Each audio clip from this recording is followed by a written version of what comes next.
Pak shell ದಾಳಿಗೆ ಮನೆಗಳಿಗೆ ಯಾವ ಪ್ರಮಾಣದಲ್ಲಿ ಹಾನಿ ಆಗಿದೆ ಅನ್ನೋದ್ರ ಡೀಟೇಲ್ಸ್ ಕೂಡ ಈಗ ಕೊಡ್ತೀವಿ ನಿಮಗೆ. ಮನೆಯ ಕಿಟಕಿ ಗಾಜುಗಳು ಕಂಪ್ಲೀಟ್ ಆಗಿ ಪುಡಿ ಪುಡಿ ಆಗಿರುವಂತಹ ಡೀಟೇಲ್ಸು. ಮನೆಯ ಚಾವಣಿಯನ್ನ ತೂರಿ ಶೆಲ್ಗಳು ಒಳಗೆ ನುಗ್ಗಿದೆ ಅನ್ನೋದ್ರ ಮಾಹಿತಿ ಕೂಡ ಸಿಗ್ತಾ ಇದೆ. ಮನೆಯ ಗೋಡೆಗಳೆಲ್ಲ ಬಿರುಕು.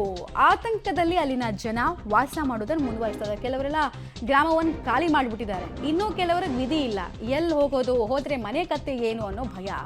ಹೀಗಾಗಿ ಜಿಜ್ಞಾಸೆಯಲ್ಲಿ ಕಾಲವನ್ನ ತಳ್ತಾ ಇದ್ದಾರೆ ಅಲ್ಲಿನ ಸ್ಥಳೀಯರು ಅನ್ನೋದ್ರ ಮಾಹಿತಿ ಕೂಡ ನಮಗೆ ಸಿಕ್ತು. ಅತ್ಯಂತ ದುರ್ಗಮ ಪ್ರದೇಶ, ಭಾರತದ ಕಟ್ಟ ಕಡೆಯ ಹಳ್ಳಿಯನ್ನ ತಲುಪೋ ಕೆಲಸವನ್ನ ಕೂಡ ನಿಮ್ಮ ಪಬ್ಲಿಕ್ ಟಿವಿ ಮಾಡಿದೆ. ಡೀಟೇಲ್ಸ್ ಕೊಡ್ತಾರೆ ಶಬೀರ್. ಸ್ವಲ್ಪ ಹೊತ್ತಿನ ಮುಂಚೆ ನೀವು ಹೇಳ್ತಾ ಇದ್ರೆ ಅಲ್ಲಿ ತಲುಪಿದ ಮೇಲೆ ಗೊತ್ತಾಗುತ್ತೆ ನೈಜ ಚಿತ್ರಣ ಏನು ಅಂತ. ಈಗ ನಿಮಗೆ ಹೋಗ್ತಾ ಇದ್ದ ಹಾಗೆ ಗ್ರಾಮದ ಒಳಗೆ ಶೆಲ್ಗಳು ಸ್ವಾಗತ ಮಾಡಿದ್ವಾ? ಯಾವ ಪರಿಸ್ಥಿತಿಯಲ್ಲಿ ಸದ್ಯಕ್ಕೆ ಆ ಗ್ರಾಮದ ಜನ ಇದ್ದಾರೆ? ಏನು ಪಾಪ್ಯುಲೇಷನ್ ಏನು? ಎಷ್ಟು ಜನ ಇಲ್ಲಿ ತನಕ ಸುರಕ್ಷಿತ ಸ್ಥಳಗಳಿಗೆ ರವಾನೆ ಆಗಿದ್ದಾರೆ? ಇನ್ನು ಉಳಿದವ್ರದ್ದು ಮಾತುಕತೆ ಏನು? 100% ಮಮತಾ, ನೀವು ಹೇಳಿದ್ರಲ್ಲಿ ಒಂದು ಮಾತಂತರೂ ಸತ್ಯ. ನಾನು ಇಲ್ಲಿ ಬರ್ತಾ ಇದ್ದಂತೆ ನನ್ನನ್ನು ಸ್ವಾಗತ ಮಾಡಿದ್ದು ನಿಜಕ್ಕೂ ಕೂಡ ಶೆಲ್ಗಳೇ. ಆ ಶೆಲ್ಗಳು ಹೇಗಿದೆ ಅನ್ನುವಂಥದ್ದನ್ನು ತೋರಿಸ್ತೀನಿ. ಮಾಜಿ ಇದರಾಯಿ ಇಲ್ಲಿ ನೋಡಿ, ಇವೆಲ್ಲವೂ ಕೂಡ ಶೆಲ್ನ ತುಣುಕುಗಳು. ನಾನು ನಿನ್ನೆ ಕೂಡ ರಿಪೋರ್ಟ್ ಮಾಡುವಂಥ ಸಂದರ್ಭದಲ್ಲಿ ಶೆಲ್ನ ತುಣುಕುಗಳನ್ನ ತೋರಿಸಿದ್ದೆ. ಈಗ ಅದರ ಮುಂದುವರೆದ ಭಾಗ ಅಂದರೆ ಬಹುಶಃ ತಪ್ಪಿಲ್ಲ. ನೋಡಿ, ಇವೆಲ್ಲವೂ ಕೂಡ ಶೆಲ್ನ ತುಣುಕುಗಳು. ಈ ಶೆಲ್ಗಳು ಹೇಗೆ ಬಂದು ಬೀಳುತ್ತೆ ಅನ್ನುವಂಥದ್ದನ್ನು ಕೂಡ ನಾನು ನಿಮಗೆ ಮುಂದೆ ವಿವರಿಸುವಂಥ ಕೆಲಸವನ್ನು ಕೂಡ ಮಾಡ್ತಿದ್ದೀನಿ. ನೋಡಿ, ಈಗ ಏನು ಮನೆ ಡ್ಯಾಮೇಜ್ ಆಗಿದೆ, ಅವರ ಮನೆ ಮಾಲೀಕರು ಇವ್ರ ಪುತ್ರ ಈ ಮನೆಯಲ್ಲಿರ್ತಾರೆ. ಮನೆಯ ಚಿತ್ರಣವನ್ನು ಕೂಡ ಒಮ್ಮೆ ನಿಮಗೆ ತೋರಿಸ್ತೀನಿ. ಅದಾದ ಬಳಿಕ ಈ ದಾಳಿ ಹೇಗಾಯಿತು ಅನ್ನುವಂಥದ್ದನ್ನು ಕೂಡ ತೋರಿಸ್ತೀನಿ. ಈ ಒಂದು ಮನೆ ಏನು ನೋಡ್ತಾ ಇದ್ರಿ, ಈ ಮನೆಯ ಮೇಲೆ ಈಗ ಶೆಲ್ ದಾಳಿ ಆಗಿರುವಂಥದ್ದು. ಉರಿ ಸೆಕ್ಟರ್ನಲ್ಲಿ ಬರುವಂತಹ ಲಗಾಮ ಅನ್ನುವಂತಹ ಪುಟ್ಟ ಗ್ರಾಮದಲ್ಲಿರುವಂತಹ ಮನೆ. ಮತ್ತು ನೋಡಿ, ಇಲ್ಲಿರುವಂಥ ಮನೆಗಳು ಎಲ್ಲವೂ ಕೂಡ ಜೊತೆಯಾಗಿಲ್ಲ. ಅಲ್ಲೊಂದು ಇಲ್ಲೊಂದು ಅನ್ನುವಂಥ ರೀತಿಯಲ್ಲಿ ಕೆಲವು ಸಣ್ಣ ಪುಟ್ಟ ಮನೆಗಳಿದ್ದಾವೆ. ಈ ಭಾಗದಲ್ಲಿ ನಿಮಗೆ ತೋರಿಸ್ತೀನಿ ನಾನೀಗ.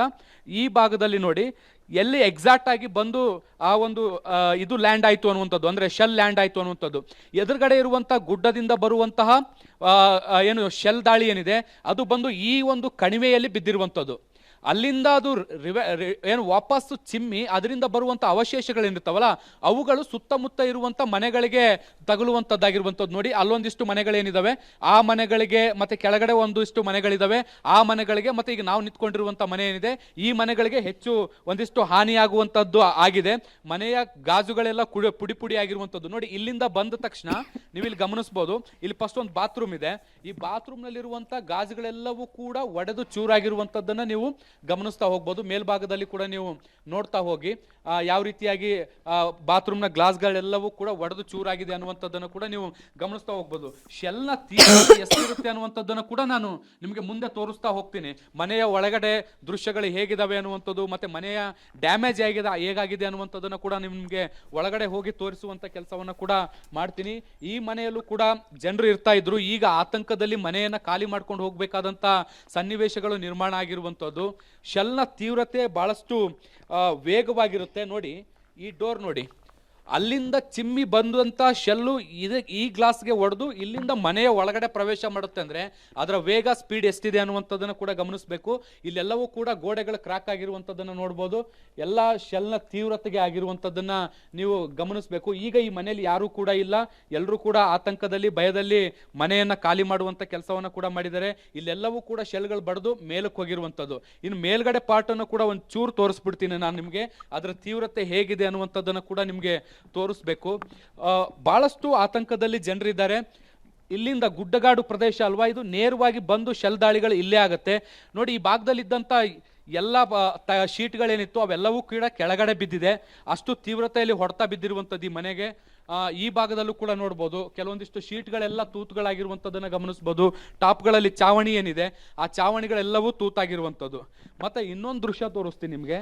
ಈ ಭಾಗದಲ್ಲಿ ನೋಡಿ, ಹೊರಗಡೆಯಿಂದ ಆ ಶೀಟ್ ಏನಿದೆ ಅದನ್ನು ಕ್ರ್ಯಾಕ್ ಮಾಡಿಕೊಂಡು ಅಲ್ಲಿಂದ ಮುಂದೆ ಇಲ್ಲಿರುವಂಥ ಇನ್ನೊಂದು ಟೇಬಲನ್ನು ಕ್ರ್ಯಾಕ್ ಮಾಡಿ ಒಳಗಡೆ ಬಂದು ಮನೆಯವರಿಗೆ ತಗುಲುವ ಹಂತಕ್ಕೆ ಬಂದಿತ್ತು ಅನ್ನುವಂಥ ನಿಟ್ಟಿನಲ್ಲಿ ಇಲ್ಲಿ ಮನೆಯವರು ಹೇಳ್ತಾ ಇರುವಂಥದ್ದು.